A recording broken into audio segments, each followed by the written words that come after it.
Hey friends, welcome back to my YouTube channel. And if you're new here, welcome to Inside Your Finance, where we break down personal finance tips and just offer some money management solutions to you that maybe no one has ever told you about before. Today, I'm going to be talking about debt repayment. Now, I know that debt can be something that causes a lot of anxiety, can cause a lot of stress, can also just make you feel overwhelmed. I've been there when I was in my early 20s. I was carrying $15,000 in credit card debt that I, first of all, had no idea where it came from. I have no idea how I racked up all that debt. But at the same time, I had no idea how to pay it off. I just knew it was there and it just felt like something that was following me everywhere I went until I sat down and did the numbers and really just came up with a plan to pay it off. And I was able to do that in 3 months. So today I'm going to be breaking down a step-by-step approach that I would take if I found myself in credit card debt again and I wanted to pay it off without the stress, without the overwhelm, and without unrealistic timelines. So the first step to paying off debt is get clear on what you owe. Right? You cannot fix what you don't know. And I know that feeling where it feels like you owe a lot of money and you want to just ignore it. And you're hoping that the more you ignore it, the more it goes away. But the sad truth is that the more you ignore your debt, the more it grows, right? Because of something called interest. And that interest is going to keep growing, whether you're ignoring it, whether you're looking at it or not.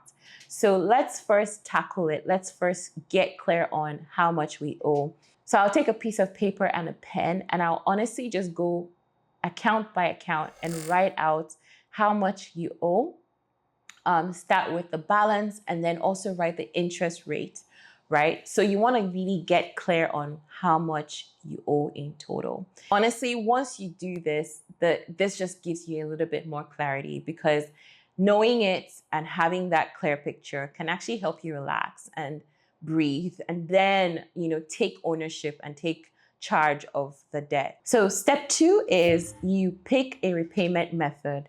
Now, once you have a clear picture of what you owe, you can now decide, all right, how do I want to tackle this? The two very common debt repayment methods are the snowball method and the avalanche method. Snowball method really just means that you're tackling your debt with the smallest balance first, right? This is usually good for people who want to feel motivated. So the motivation and the momentum, you build the momentum from paying one credit card, for example, pay that off, and then use that momentum, move on to the next one, and just keep going to the highest balance, right? The second method is the avalanche method, where you tackle the debt with the highest balance first. Personally, I tend to like the avalanche method more because it means that I'm saving on those interest costs, right? So when you tackle the highest balance first, you're able to cut down on the interest payments that you're going to be making. But choose what works for you based on your personality, based on where you're at. Maybe just paying off one is actually helpful. Maybe you do step 1 and you realize you're owing like $500 on one credit card and you feel like you can just easily pay that off without thinking twice.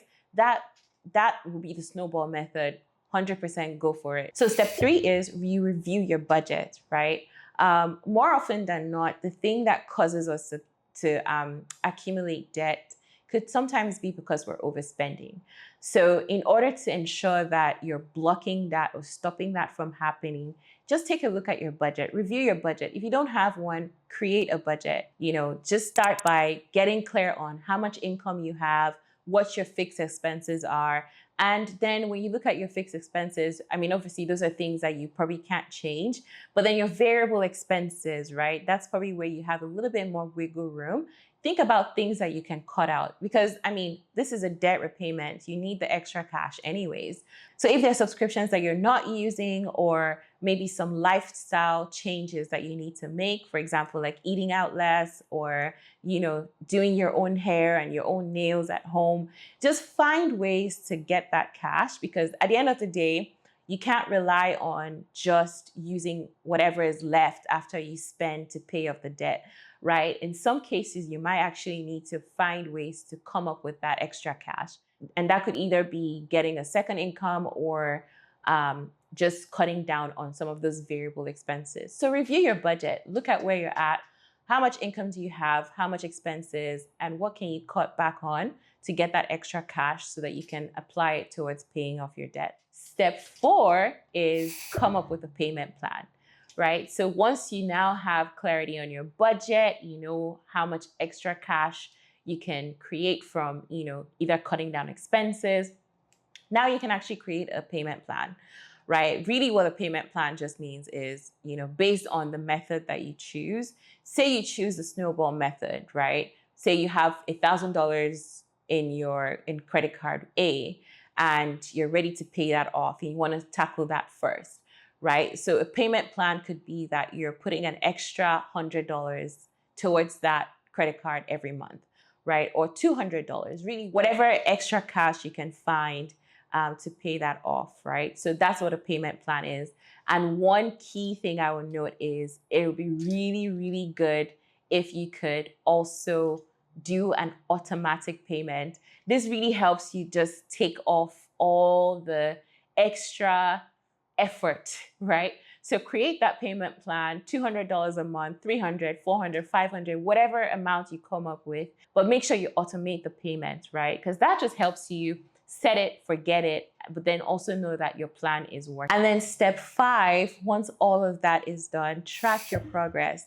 One thing I really like about having a plan is, the good feeling that you get when you check and you see that you're actually making really good progress towards that plan. So track your progress. You can schedule quarterly dates with yourself.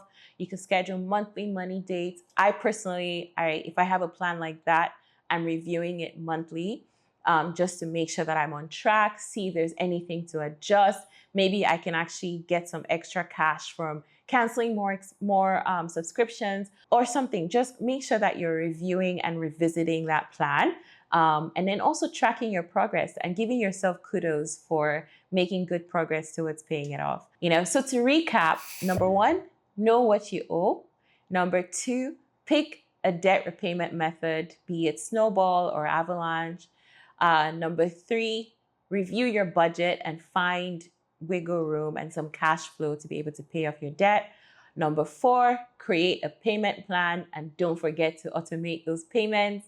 And then number 5, finally, definitely track your progress. Give yourself kudos, give yourself a pat on the back for making progress towards getting debt free. I know debt can be very overwhelming and it doesn't disappear overnight. It doesn't disappear if you ignore it.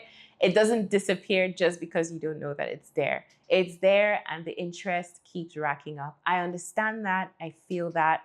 I know how stressful it can be, but there's nothing that a plan cannot fix. Once you come up with a really good plan to tackle that debt, I can assure you that it would just feel a lot better seeing how much progress you're making. And trust me, that progress can actually come faster than you think. If you've been able to pay off debt and if you have any other tips out there that's been helpful, please feel free to share in the comments so that we can all help each other and just learn from each other. So thank you all for watching. If this was helpful, please like, share, and comment, and don't forget to subscribe. There's definitely gonna be way more personal finance tips coming your way. And finally, don't forget to stop by next time as I continue to break down personal finance tips and provide some money management solutions.